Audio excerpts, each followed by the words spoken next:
In this video, I'm going to show you how to check when someone was last online on Roblox.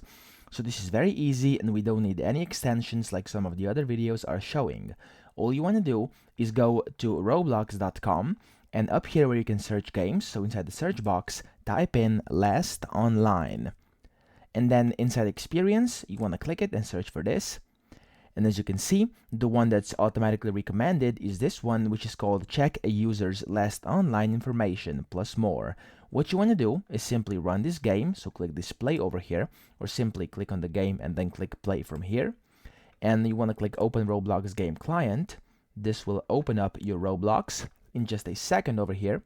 As you can see, it will open up, and then you want to click whatever over here, it doesn't really matter. You can click teleport single player or stay multiplayer, doesn't really matter.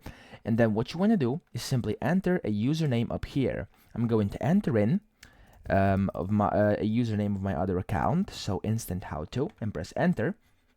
And as you can see, in a few moments, you'll be able to see everything. So the user ID, the join date, last online, which was the 30th of March, 2024, which is true. And then you can also see the friend count, following, followers, Robux, and stuff like that, okay? Now, I'm going to type in, for example, this account I'm using right now, which is InstaHowTo, and press enter. And as you can see, it's going to say online now. There we go. I'm going to now type in a random username. It's going to be Dave, and press enter. And as you can see, it says when this user joined and when this user was last online, and it also says this user is banned, okay?